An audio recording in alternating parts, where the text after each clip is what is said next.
Hello, good evening, and welcome to tonight's episode of Realities, A Moment with Susie. As usual, I'm hoping everyone has had a lovely week. I have. I think I have. No, I definitely have. And I hope you guys are going to also have a lovely weekend. Now, for today's show, we're talking about a topic which I think is really important to be discussed. You know, certain things need to be recognised when we look at society and what can happen and what actually happens. On today's show with me, I have two lovely guests, and I'm going to say a big welcome and a big thank you to them for joining me. Right beside me here, I have Biola Atilola. Biola Atilola, thank you so much for joining me. It's a pleasure to be here. Thank you. And right beside him, I have Victor Oluwale. Victor, thank you so much for joining me. Pleasure. Now, Victor, I've had before. I've had your wife before. Have you? Yes, I have. Oh, okay. I didn't know that. Yeah, that was when I started. Oh, didn't you? What was the topic? Oh, my God. That was around when they started their... Nigerian Events Awards. Yeah, yeah. Okay. That was around the first one. Yeah, so you didn't know? I didn't know, no. Oh. Not at all. Ooh. Oh, great. Yes, I did. But no, guys, thank you so, so much for joining me. Now, for tonight's topic, we're going to be looking at, when it comes to sexual offences, are men treated more harshly than women, or are women treated more harshly than men, or are they treated the same way? Yes, we all have our opinions around it. Before we go into the topic, I just want to say to our viewers out there, it's an open discussion. As you know, it's a live show. If you disagree with something that we're saying, or you want to add to something that we're saying, you can ring the number that is at the bottom of the screen, and you will join the conversation. Now, on to the topic. Now, for me,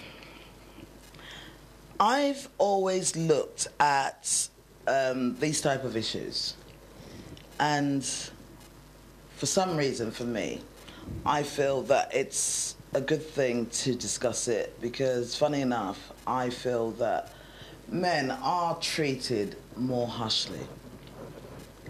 Now, last week or early this week, a case came up, and that case was about let's see, she's 21 now, so a 21-year-old babysitter who had sexual intercourse with an 11-year-old boy. Now, she was, if I'm correct, she was given a suspended sentence. I might be wrong there, but I know she didn't go to jail. And it was deemed by the judge that she was of a lower mental age than her actual age. And the boy's father actually came forth and said that he felt the son was actually up for it. And for the son, it was a notch on his bedpost. Rang bells for me, because then I wondered whether, if it was the other way round, and it had been an 11-year-old girl and a 20-year-old man, would the judge have made that decision? Or are any cases with men and women whereby the man is the abuser judged in that manner? So I've got two gentlemen with me here. I'm going to be supporting the women. I think I'm big enough. I think I'm big enough and strong enough to deal with that. But no, did you guys read that case? There's several cases like that. Not that particular one, but there have been several instances like that. Yeah. It beggars belief, because, I mean, the fact that you're a woman means that you get away with murder, literally. As against a man. If a man had done exactly the same thing, he would have been in prison for a long time. He would have been on a sex offenders register for a very long time too. I mean, the girl has been placed on a sex offenders register for how long? 5 years, I think it was. Yeah, 5 years, yeah. But I know men who've done less than that, who have been on the sex offenders register for longer than that. Which is... I think there needs to be a change in the law, and I believe there's a lot of move to actually do that. Yeah. I was on a show recently where we're looking at feminism, and we were talking about equal rights, and everybody needs to be on a level playing field. I'm afraid, but I mean, when it comes to things like this, that's so not a level playing field. I think the conception actually arose originally from the fact that for a man for you to actually have intercourse with a man, he needed to have an erection. Yeah. Now, or if penetration needs to take place. Exactly. Now, if he doesn't have that erection, I mean, for him to have an erection, he needs to have been motivated or be willing to do it. And as a consequence, it's deemed that, oh, well, yeah, you can't rape a man. So essentially, the law says, well, unless the man is underage, it's not actually rape. Yeah. So if you're a 21-year-old man, if you've been, well, if you had 3 women grab you and, you know, rape you till infinity, the most that could be done for is, you know, kidnapping. Sexual assault. Kidnapping and sexual assault, and that's about it. So the idea is, for you to have an erection, you must be willing, or you must have been willing. But it doesn't almost follow. A man has an erection at least 30, 40 times in his sleep, and he doesn't even know about it. Lord Jesus Christ, how long is he sleeping for? Talk less of when he's awake. Talk less of when he's awake. You see, yeah, of course. Yes. Well, wait, hold on a sec, wait. So you said it happens more when he's awake than it does when he's asleep? Well, you get random erections. You don't necessarily have You've got to. 12 hours of daytime. What we're saying is if all that activity happens whilst you're still very unconscious, sleeping, you can imagine what happens when you're awake and you can actually see a lot of distractions around you. You see, but surrounding this particular topic, there's quite a lot of words that need to come into play for things to work, you know, under these circumstances. And one of those very important words is consent. But don't forget, he was underage, so can an 11-year-old be deemed as old enough to give consent? Susie, there's no way we can treat this topic solely on that particular scenario that you've painted. No, but that plays, don't forget, it's the age that plays a major role. The age determines whether you can give consent or not. So an 11-year-old is not deemed to be able to give consent. Absolutely not. I think under the law, even if you're willing, even if the person is actually a willing participant, until you're 16, that whatever consent you give is actually null and void. So that would be deemed, an underage. In New Zealand, for instance, a case related to this, I was reading on my way here, was you know, a woman who had picked up a 13-year-old boy, a mate of her daughter, her son. She was 32 at the time, almost twice the age of this young boy, and you know, he came visiting. She literally kept him in her house for 3 days, had sex with him, and basically he got her pregnant. I remember that. And you know, that.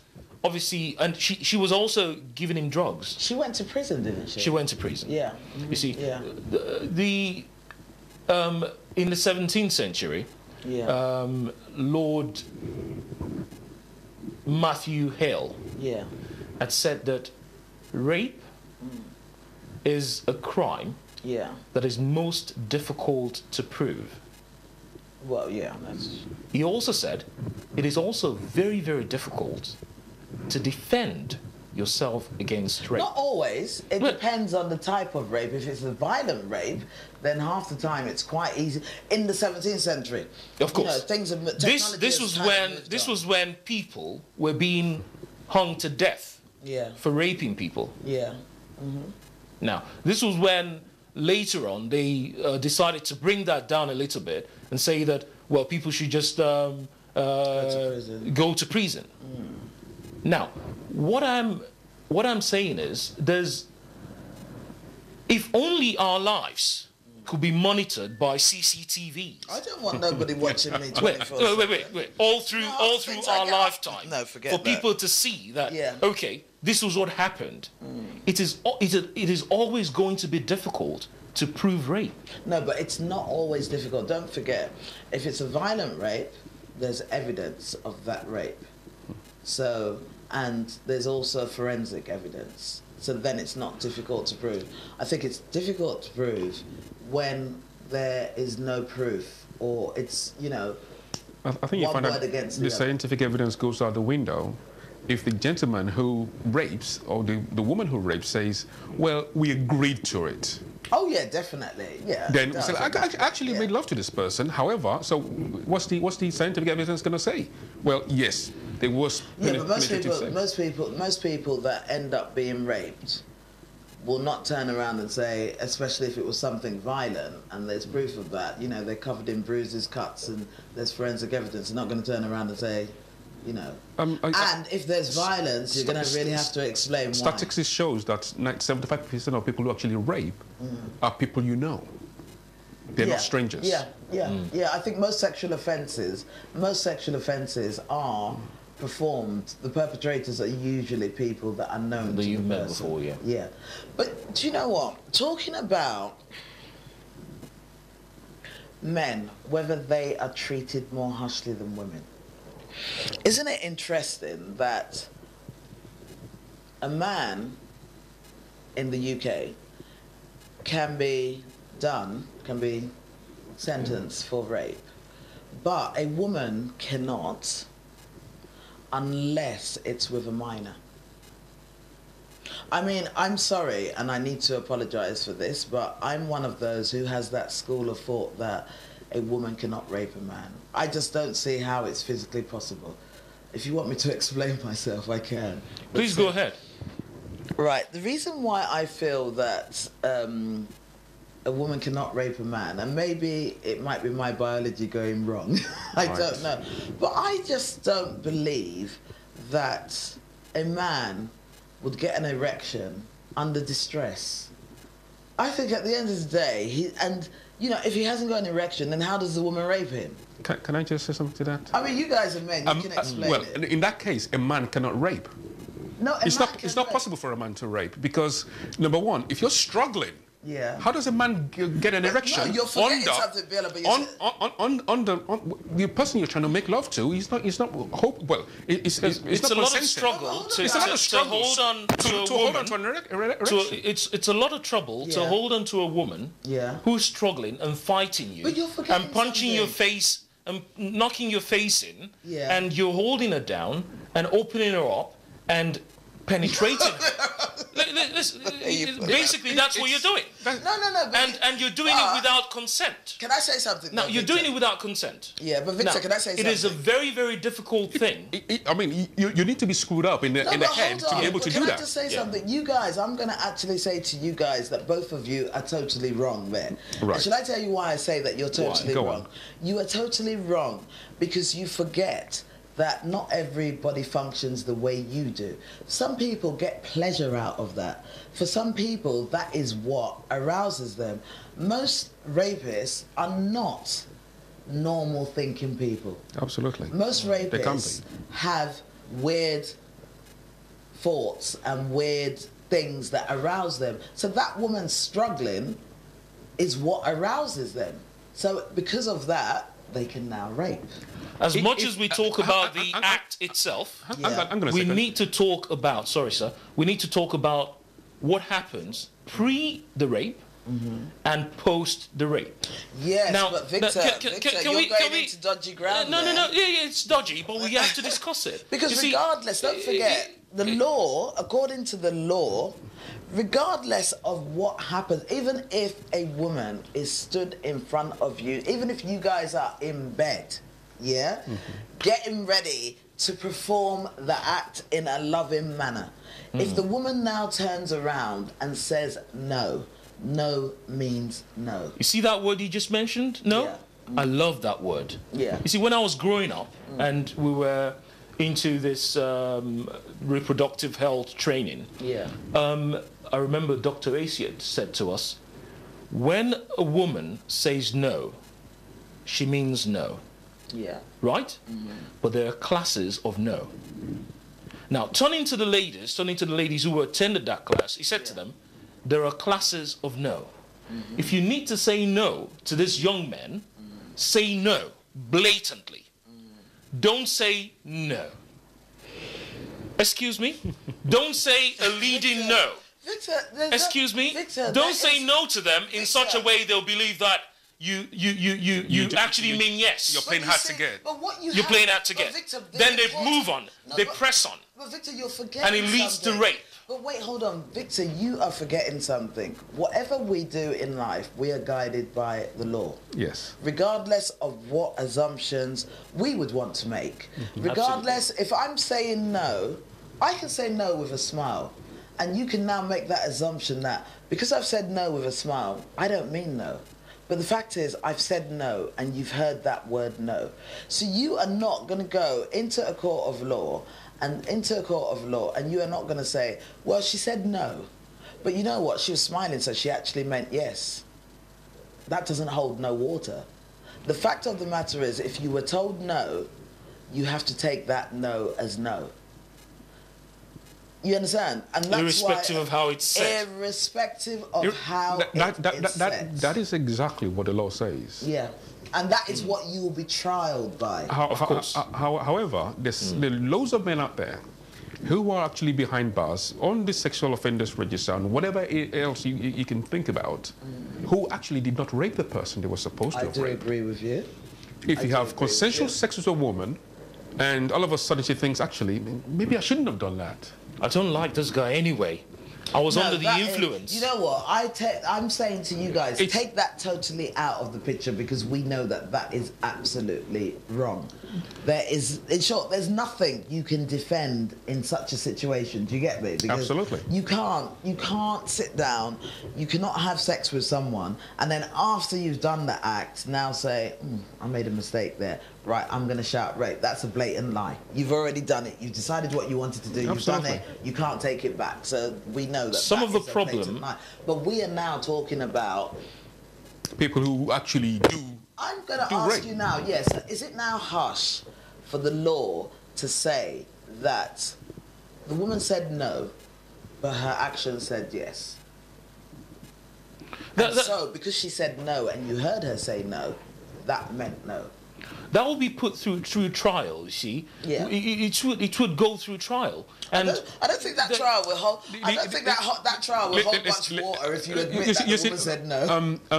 The law is blatant. Yeah. It says the word is no. Yeah. Forget about reading the body language. Yeah. The law doesn't take body language. It doesn't take any other gesture into consideration. Yeah. The word is no. No. Yeah. Now, with all due respect, no is no. With all due respect, no is no. However, there's certain instances that you can actually question. Why would anybody say no anyway? Why wouldn't anyone say no? Well, there's no for so many reasons. Well, you can say no for so many reasons. Now, I've had these arguments several times before, and I've been crucified for it. But I'm going to say it on your show. Go on, say it. Now, as a woman, you married a husband. Yeah. Okay.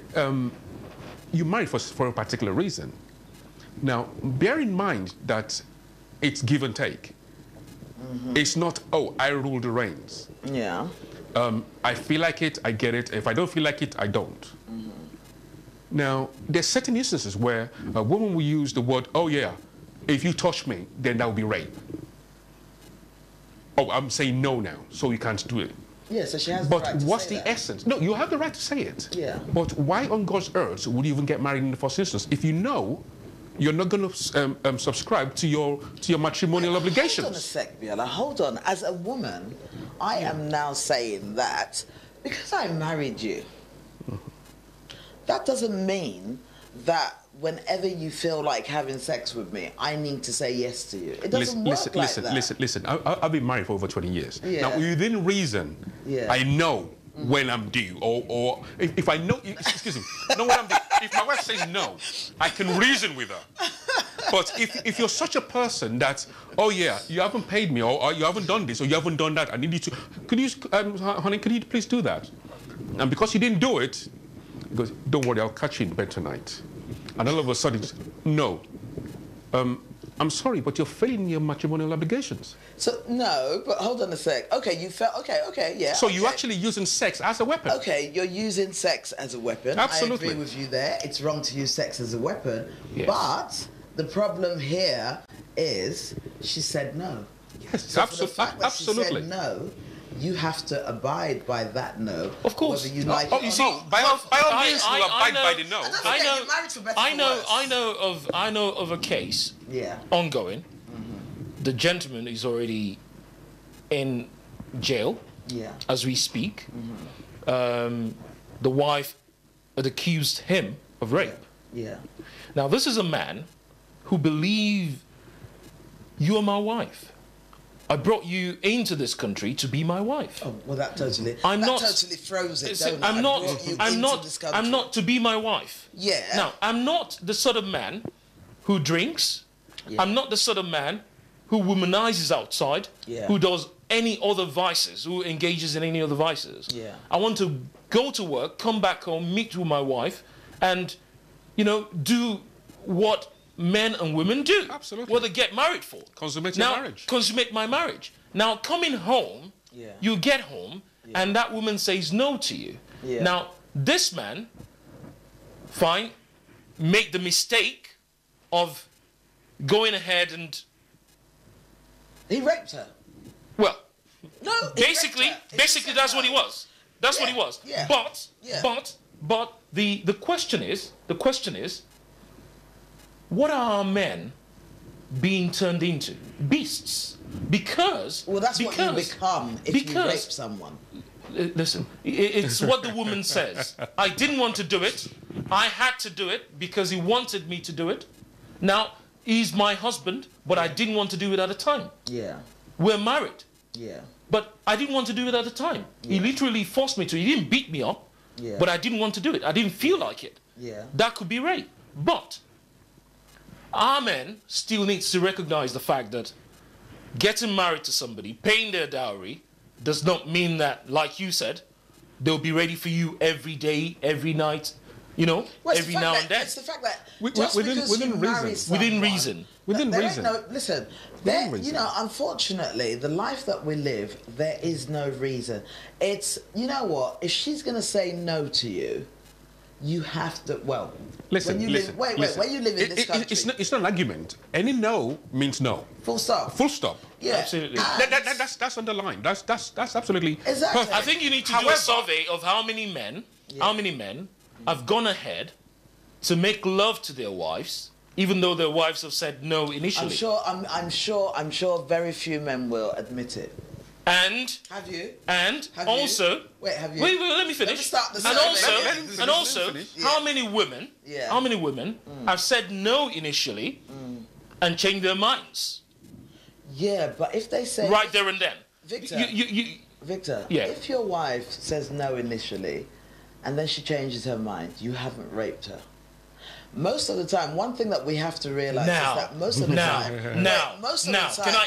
I've come to the point where I need to hold you on. Most of the time, rape is violent. You need to recognize that. Not necessarily, no. Most of the time it is. Most of the time it's violent. She said no initially. Yeah. Something was said to turn that no to yes. Yeah. All of a sudden, after that act, she thought about it and thought, initially I didn't want to do this thing. I was, literally coerced into doing it. Yeah. That is rape. I said no before I said yes. But you said no, but then I think because she has turned around and says yes, that has cancelled the word rape. And because what if she denies that she said yes? That is different. Afterwards. No, that is different. If she denies, the man still gets dealt with. Yeah, and that's why I'm asking the question: do men get treated more harshly? And that's why I am agreeing. I feel that men get treated more harshly. Thank you. But it does not mean that I am going to agree to situations that should not happen.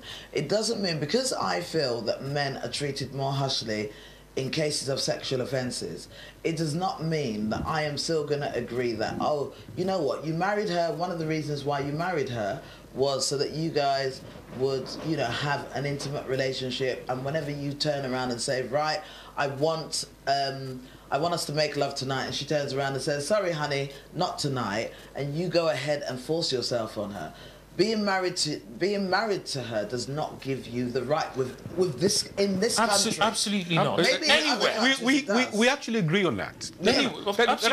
We actually agree with you on that. Yeah. Right. A woman has a right to say no. Yeah. However, on the other hand, the fact that a woman could say no and get away with it meant that sex is now being used as a weapon against several other things. And it's the same woman who goes out there to say that, oh, my husband now goes out with another woman, and now I want a divorce, and I want a share of his estate after that divorce. Now, and then she gets half his estate. And she gets half. Now, what happens? What happens is, you see, what happens is when a man has been all that he needs to be at home, he's been a good father to your kids, he's been helpful at home. You see, well, somebody said that actually men who do the dishes get more, time. Maybe guys need to start doing. They make love a little bit more with their wives. Wait, can I just say something? It doesn't work like that. No, can you imagine the disappointment a man gets after washing the dishes and doing the house chores, and this woman, as your wife, has just maybe taken the kids to school and brought them back, and all of a sudden she's too tired to, do the consummation at night. If she's tired, is all right. What? If she's tired, exactly. I can see reason with that. Yeah, absolutely. But if you think for some absolutely strange reason, what if she's not tired and she claims to be? Think, you know what? I don't even feel like it. Yeah, but if she's not in the mood, then she's not in. If you're not in the mood, suppose if she comes to you, can I darling, okay, can we make love tonight? Sorry, honey, I'm not in the mood. Listen, she can do about that. Let's forget about making love now. Yeah. Let's look at feeding, for example, right? I might come home. I might not be someone who. I might not exactly. We're taking it away from sexual offences now. No, just to narrate a story, just to narrate a point, just to prove a point. Okay. Now, you see, there's certain things that are referred to as matrimonial obligations, duties. Yeah. That's the reason you married. Yeah. Now, you might be someone who comes home and just looks in the fridge, oh yeah, there's rice in there, or there's bread in there, and eat bread and that's it. You're fine. However, you need to start thinking differently when you get married. Oh, I might want to eat the bread, but what's my husband going to eat? Do I need to prepare food for him? So you take things out of context. You're not just thinking for yourself alone now. So you have to take your husband into context. If you have kids, you have to take your kids into into account as well. So I mean, if you have a 2-year-old, well, if you have a 2-month-old baby, you're not going to say, well, I don't feel like cooking today. Sorry, Mike, you're not going to eat. I might. I'll say, let's go to McDonald's. You see, initially for a 2-month-old baby, I don't think that's going to happen. You see, however, if he was meal, 2 years, a kiddies meal, it's for 2-year-olds up. Well, absolutely. but the kid needs to eat. You do everything you need to do to feed that baby. You're not going to. But if I was the husband, you could say, well, you know what? Go and have some cereal, mate. I'm not even interested. But even when the same thing goes for sex. But no. I think that they are two total different things. I think that if you are talking about a baby now, a baby is there they cannot fulfill their own needs. They're totally dependent on you. They are totally dependent Absolutely. on you. Your husband is not totally dependent on you. I'm sorry, but your husband also. When you get married, that two becomes one. When it comes to consummating your marriage, your husband is totally dependent on you. Wait, hold on. I'm not saying that he's not. He should be. He's not totally dependent on you. Look, half of them have others out. Please, no. Guys, don't even go there. That is a generalization. Guys, do not even that go is an there, assumption. please. That is an assumption that criminalizes men. That is, and any man that wants to take me to court. And you see, okay, can I just say something? Can I just say something? You see the no, but wait, Victor, let's not leave it. Wait, listen to what I was saying first. So what I'm saying very clearly is that a baby is selfish. A baby does not know anything other than for its needs to be satisfied, because they have not reached a mature stage whereby they can think of other options. The baby doesn't even know that. Wait, hold on a sec. They don't even know that. All the baby knows is, I am hungry. I need to eat. A grown man now is mature has and can think for himself, developed a sense of restraint. And can also think about other options. As a man, you have to develop that sense of restraint. What anyway, other options? Because... You mentioned options. What options? Please let her finish. What options are open to men who are married and are being denied? Come on. You're representing the women, folks. All right, then. Right, there are other options, right? Oh, tell us. Two. Just two. Educate us. Just mention two to us. Do you know what? You got, okay, two other options. Go and watch a blue movie. Go and go and do self-service. I don't know. There are other options. Okay, that is quite telling. That is quite telling. But you see... Wait, you asked me about other options. I didn't say everybody you mentioned has them. to That's use fine. them. That's I'm just saying that there are other options. Because, okay, wait, now what I want to hear. You're saying this because it sounds like your wife is there, she has to deliver. What are you going to do if you go on holiday for 3 months? No. The wife doesn't necessarily have to deliver. Listen to this. She needs to deliver. The idea... No. Men are not that selfish. Yeah. Okay? No, some men... Biola, I think it's very unfair for you to now sit down and say, men are not selfish. Some men are not selfish. I stand corrected. Some men are not that selfish, okay? We do look at our wives and we know that she's been to work all day. We know that she's been in the kitchen all day. There are times when we think, you know what, babe, I tell you what, just take a rest, let me give you a back rub. And that's it. That's our sex for the night. Yeah, but more often or not, that back rub is going somewhere else. However much we want it, we'll postpone it. You just made mention. Okay, let me just take you back to the point on a woman raping a man. Yeah. Now, men generally, I think, sight plays a very important role in the way when we have sex. Okay. Not all men. Okay, I stand corrected. Listen to this. 99.9% of men will see a naked woman and will feel somehow. Okay, yeah. And a percentage of those men will not be able to control themselves. Except a fair good percentage of them will not be able to. Exactly. Except you're celibate. Now, if you tie a woman down, if you tie a man down and you want to rape him, and you're all naked and whatever, and you arouse him, what do you expect? Well, that man couldn't have been distressed if you ask me. I'm sorry. I just think that unless you're a man that has a funny mind... The thing is, many grown men have been raped, but guess what? They dare not say it. Because it's almost a taboo. You're a man. Come on, man up. Wait, what do you mean by man up? Well, essentially what it is, man up. No. If you're a man who'd been raped by a woman, you just go around and say, oh my God, I've been raped by a woman. Is that what you go out and say? You're meant to enjoy it. That's the idea. That's the conception. Come on, man. Because you're not going to tell Because there are other men out there who think, like, oh my God, you have 3 men, 3 women. Oh my, that is my desire. You're lucky. I want that to happen to me. I want that to happen to me. Where the rapist? Come and rape me. You men are playing a losing game. You men are playing a losing game right from the beginning. The sexual aggression laws or rape laws have had to be changed over the years, over centuries. Yes, they have. Because they've been changed to accommodate all the new things that we do now. Is that why they were changed to the UK? A woman cannot rape a man unless they're underage. It can only be sexual assault. So you tell me why such a law was made. I tell you what, right? I think you found out many years ago. Yeah. It was only believed that only a man can rape a woman, and believe me, that's where the word fuck comes from. It says for unlawful carnal knowledge. Viola, the law still says. But the law has actually changed over the years. But it still says. I don't believe it's called rape any longer even. No, if it right, I'll tell you what it is. I'll tell you. Funny enough, I was because they've actually changed the word such that it encompasses a lot of whatever. It is rape, and I'll tell you what it's still rape. It's still rape, and I'll tell you what it actually says. The law actually says that a woman can sexually assault a man unless it is a minor. Then it would be considered to be rape. But also, a woman can be charged for rape if she is part. She doesn't need to take part, but maybe a rape takes place and she plays a part in the role. She's an accomplice. She's an accomplice. She can be done for rape. But for rape to actually take place, penetration has to take place. Absolutely. So penetration clearly, of three sorts. In the mouth. Yep. Yeah, three sources. In the mouth. Yeah. Hands. The anus. The anus and Yeah, exactly.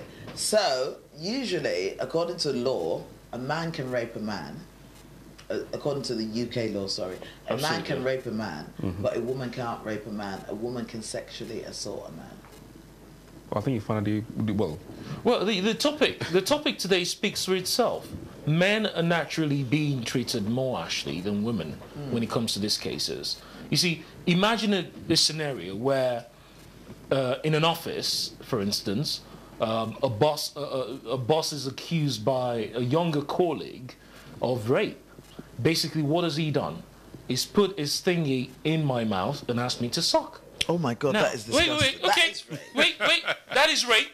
That is rape. But if that happened, and the lady now screams rape, I am suspicious. Why are you suspicious? I am, because if the man is confident enough to penetrate a lady's mouth that's got teeth in them, then there's something going on. Yeah, but some men are sick. You're forgetting that. Some No. men, some people. The man might be sick, but the woman isn't. The woman isn't. The man could easily have been bitten. Why didn't she? Why didn't she bite him? Yeah, but I can hear. I can hear this voice in the background. Why didn't she bite him? I can hear this now, voice. When in the those kind of going, cases, Susie, when those kind of cases go to court, and I read them up on the newspapers, I feel, really? Okay, you tell me now, Victor. I agree with you on that one, because my first question would be, okay, how did it even get to the process of him unzipping his pants, bringing it out and putting it towards your mouth in the first place? I think something must have happened between there and there. There you go. Yeah, I would question such. But what do you think? Bear in mind that 75% of people who get raped actually know the rapist. Yeah, but what you're also forgetting is 92% of sexual abuse in children is done by a person that is known to the child. Most sexual offences, I would say 95% of sexual offences... In this particular instance that you actually narrated... In sexual offences, most sexual offences, unless you're raped by a stranger, it's usually by someone you know. Of course. And I guess the reason for that is a lot of time there has to be a bit of comfortability and trust going on for you to even get... grooming because it's intimate, you know, you kind of build a relationship from somewhere. Of course, you groom them. Exactly. You either groom them or you're friends with them and things happen, whereby you do have the few whereby you have... You know, you had that case of a lady in... Sorry, there's a phone call coming on. Hi, good evening. Hi, excuse me. Hi, good evening. This is Ayo. Hi, Ayo. How are you? I'm very well, thank you. How are you? I'm fine, thank you. Good. Yes. I've only just joined the conversation. Yeah. And I just joined maybe about 10 minutes ago, and then the gentleman who was talking about him being suspicious if a woman says that she was raped by because a man forced himself on her or forced her to give oral sex, and he says he's suspicious. Now, the thing about things like this is everybody's entitled to their own opinion, and everybody, I mean, obviously he is vocalizing how he feels. But the difficulty, and like I said, I haven't heard the whole conversation, is when things like this are said, this is the reason why I used to work with the CPS, Crown Prosecution Service, and I worked with the Crown Prosecution Service for 20 years, and so I've seen all manner of cases that have come through. Some where the victim has given false evidence or has, basically fabricated stories or whatever. So there's always those sort of stories. But one of the things that really used to break my heart was when you would find a victim, a genuine victim, who maybe even had been assaulted years prior, but always felt that she couldn't come forward because people wouldn't believe her. Yeah. People wouldn't believe her. So the same thing that the gentleman has just said in terms of like he would be suspicious. Yeah. He would be suspicious if someone says that someone forced themselves, a woman was forced to give oral sex. Yeah. And it's very dangerous, I think, to actually make those sort of statements because, and I'm not saying that everybody who makes an allegation of rape is genuine, but for those who are, it is possible for a man to force himself onto somebody, onto a woman, forces his penis into someone's mouth, and for a woman not to be too afraid to do anything. So the fact that you say that, oh, why didn't she bite him? Yeah, okay. With hindsight, or when you've got all your faculties with you and you're not riddled with fear, you could do a whole number of things. You could grab it, you could squeeze it, you could bite it. But if you're being assaulted, if you're being raped, to say, you know, it's so for me, and like I said, I haven't heard the whole conversation, and I've just picked up on that point, and the gentleman might have said other things. But it is, I think it is very, very dangerous, and it doesn't help in situations where the rape occurs when people say, I don't believe you. Why didn't you do this? Why didn't you do that? God forbid that any of us in that sort of situation. You know, none of us will know exactly how we would, you know, react to it. Definitely, I agree with you.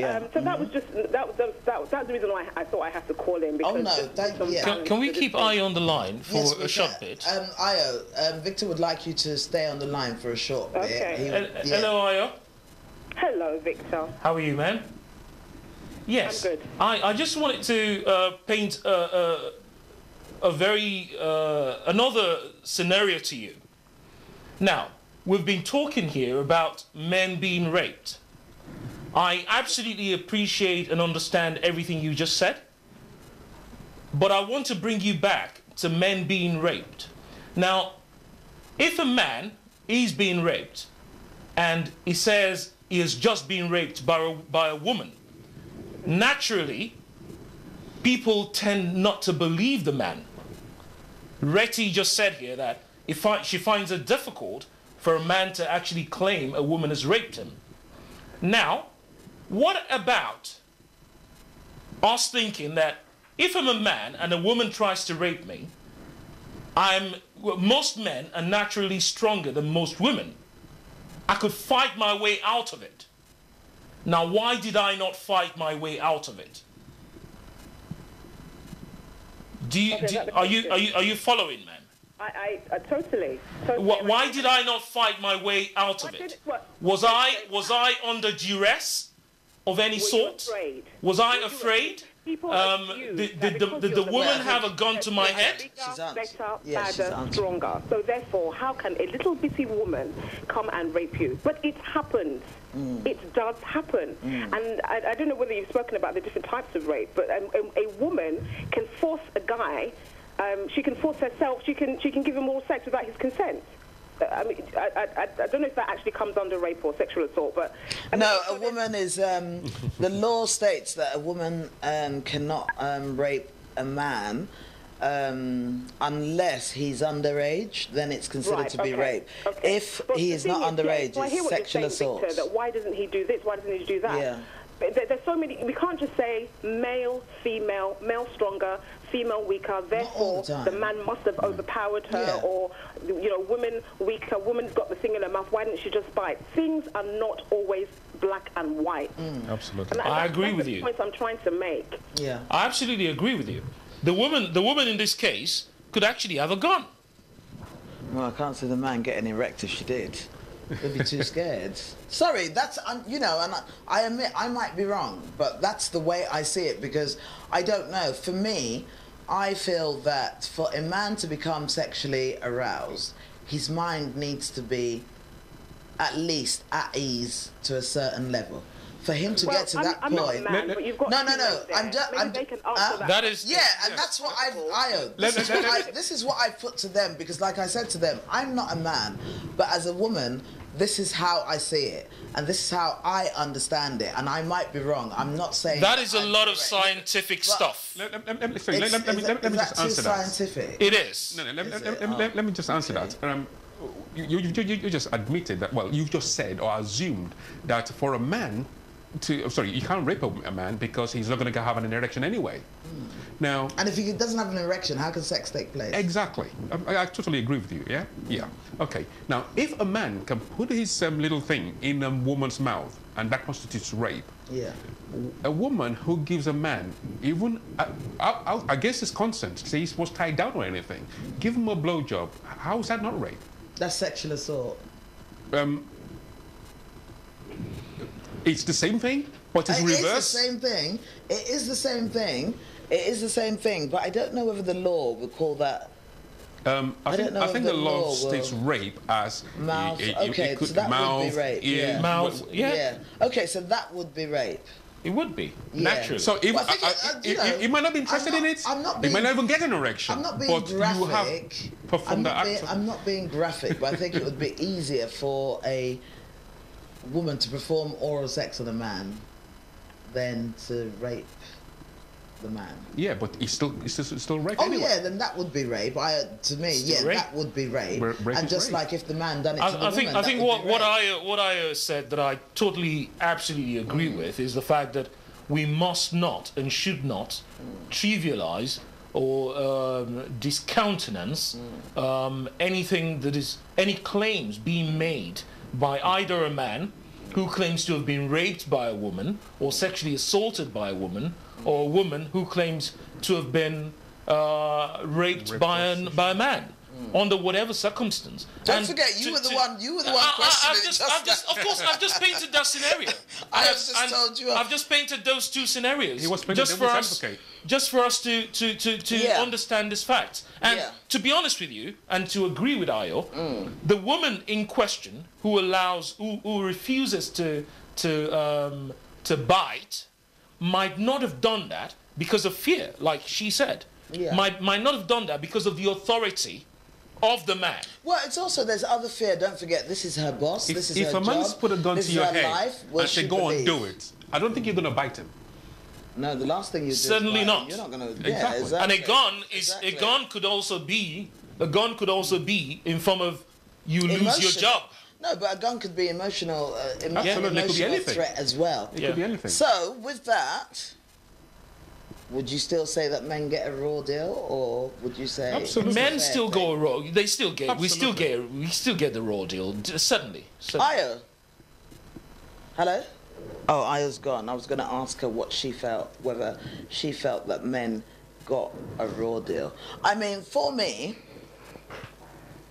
I feel absolute horror, disgust and pity for anyone who's been raped. Right. Absolutely. I do recognise the fact that some people are lied upon and misjudged. Unfortunately, it is easier, or the law has made it easier for the women to make false allegations against men than it is for men to make them against women. Yes. But also, I think you stepped on one very important point. Most men would not come forward and say they've been raped by a woman because of that ego, yes. The stigma. Yeah. The stigma that you guys, and you guys don't make it easy for your fellow men as well. I don't think the law makes it easy for us. Can I buttress that? Yeah. Lord Justice Matthew Hale. This is not in the 17th century again.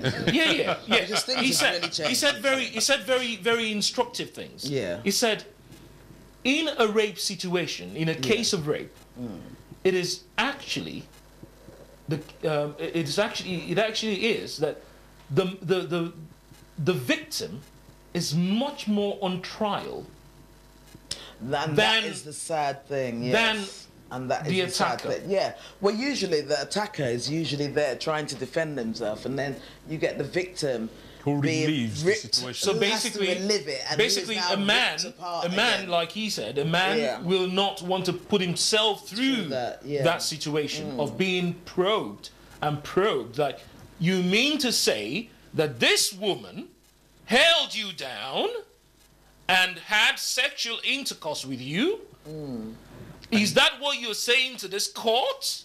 Can you imagine a man saying yes to that and that being televised? You'll feel completely... It's not going to be televised most of the time. Can I just make a point as well? Yeah. Now, if you get accused of rape as a man, the identity of the woman is protected, Not all the time. In most cases, they are protected until the case is actually been heard. Yeah. However, the identity of the rapist is usually out there. Either you're prosecuted or not, convicted or not, is actually out there.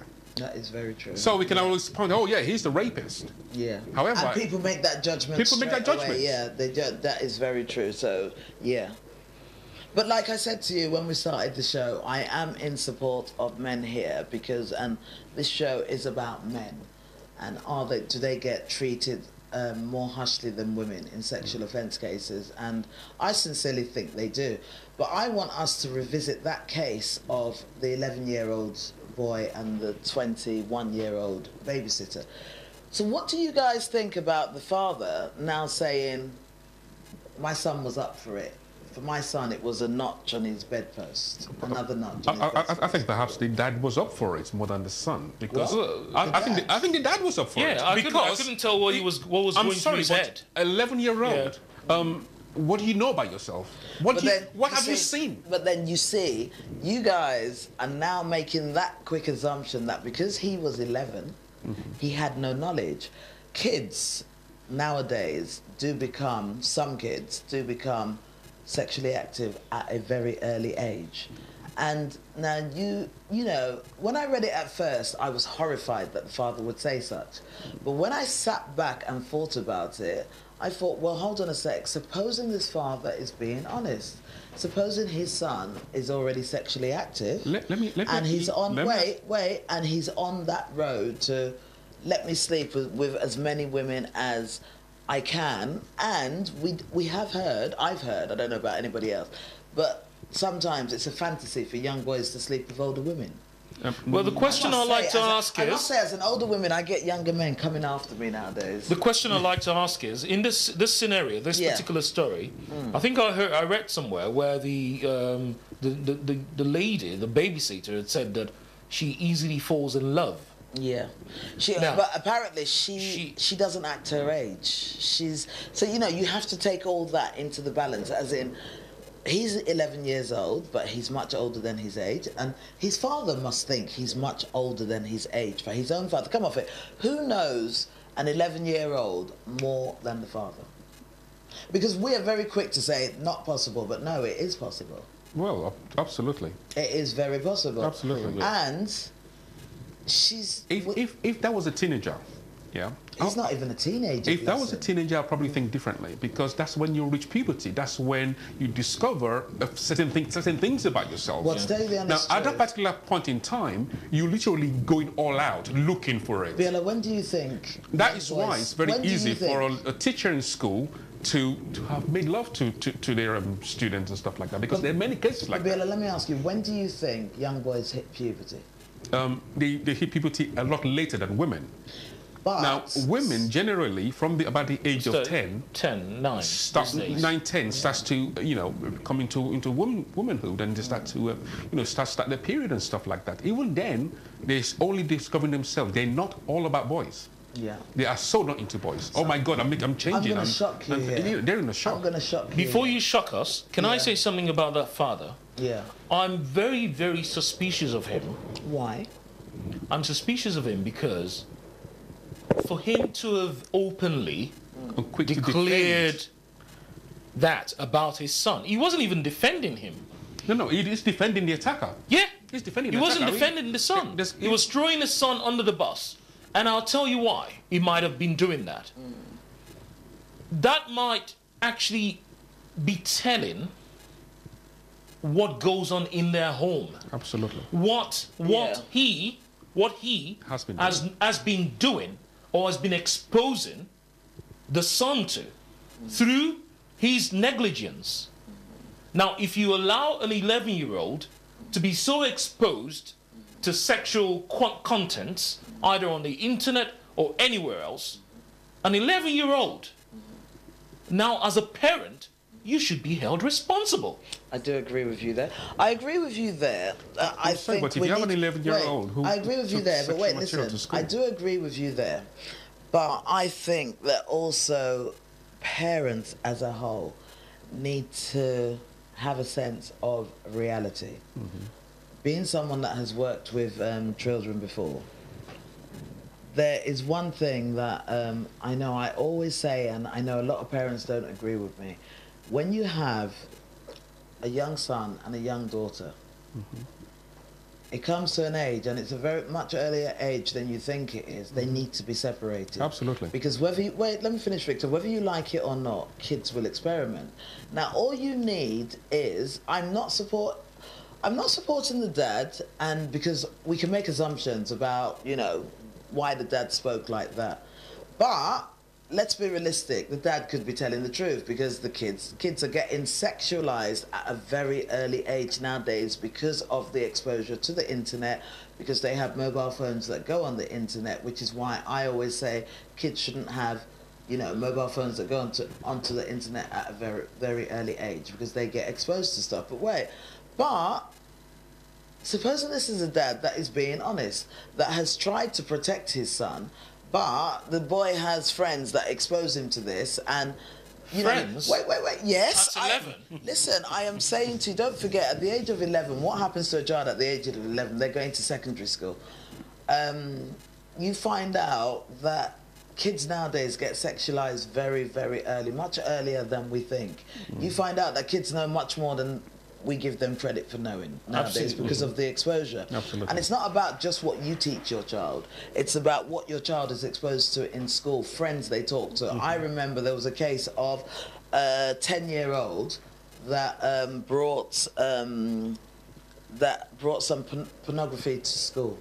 Now, the parents didn't know that he had done this, but unfortunately they had kind of left him unsupervised on the internet, and him and his friends got together, you know, and this is what they done. Now, such a child is going to be sexualized whether you like it or not, because they've been exposed to it, and so they're going to experiment. Still negligence on the part of the parents. It is negligence, yes, and unfortunately sometimes we are negligent with our kids. You know, I'm sure I'm not the most perfect parent, and as much as we try to shield our kids from such things, they do get exposed to these things. True. You know, not by any fault of ours, but sometimes by fault of outer forces, because you can't stop your kids from communicating with other kids, and also you don't know what other kids actually do. You see them, you see their parents, and you make an assumption that this child is fine, but do you actually know that that child is actually fine? Do you know? Do you get me? So, in that sense, I don't blame the father. Let me ask you a question. I think if the father was honest... Let me ask you this question. Yeah. Say, for example, you have this... We've got about 3 minutes left, yeah. Say you were the babysitter. Yeah. And an 11-year-old boy has just come along and, you know, trying to touch you up. An 11-year-old boy would not try and touch me up if I was a 21-year-old babysitter, because what would you have done? Are you asking me? Yeah. I don't want to go to prison. But anyway. you see, exactly. But don't forget. Exactly. But however, the babysitter in this case isn't mentally... They said she wasn't mentally 20. That was part of the reason why the judge did say that. Let's assume she was mentally 16. She should have said now, that. For any 11-year-old boy to come along and start to touch you up, I'm sorry, you don't just fall apart and go, yeah, come on, mate. Yeah. Give it, come on, give it here. I think there's two things there. You have to be a willing you have to, in fact, you must be actively involved. I don't think the girl has ever denied it, don't forget. Yeah, she never did. But then again, apparently for an 11-year-old boy who would not even make the slightest attempt to touch an elderly person up, because at 11, you, as much as you love sex, you will never ever, you only ever dream of seeing the nakedness They've obviously had some forms. Everything you're only ever going to see is probably in those you should be looking at. You have not the slightest guts to chat up a woman. We think. No, not at 11. Not at 11. Can I just quickly say, just before we go, I remember when 6 boys, and the youngest one was 13, I think the oldest one was 17, and the youngest one was 13, raped that woman by the canal in King's Cross. 13-year-old boy. I remember about 3 or 4 years ago, 14, 15, the youngest was 11, gang raped a girl in the toilet in McDonald's in Lewisham, I think. So we have to again. So, you know... I can make a statement for that. Yeah. Number one, at teenage years, it's like you're easily influenced. No, there's a sex drive that comes with any man. With puberty, you just want to stick it anywhere. Anywhere there's a hole, you just want to put it in. Exactly. Now, there's a mob rule as well, which means, oh, we're 3 of us, we can get away with this. Yeah. So, that explains why. But you have to bear in mind that there were young kids involved in that. You have to bear These in were mind. teenagers. And so this makes us, 13. To me, I'm sorry, but 13 and 11 nowadays, there's hardly any difference. I think there's this a case, lot in there. Depending on the child and mentally, the development level of the child. Mentally underdeveloped babysitter basically took advantage of the 11-year-old. A buoyant 11-year-old. It's as simple as that. Yeah. And if it was the other way round, I'm sure the boy would have been. If it was a 20-year-old babysitter and an 11-year-old child, that boy would have been in prison now. Absolutely. That boy would have been, irrespective of whether he was a lesser age. But you know what, guys? I think we have literally come to the end of the... It does fly. I always say this to people. Once you get into the conversation, it starts flying. So, should we just have a quick 30 seconds cap from each of you? So do you guys, at the end of this show, do you guys now feel that men are treated more harshly than women in sexual offence cases? Absolutely. And the authorities chasing down rapists or people who have been seen or known to have committed sexual offences is not new. It has been happening for years. Yeah. And it should be allowed to continue. It should continue because who knows who could be the victim tomorrow. Thank you. Viola?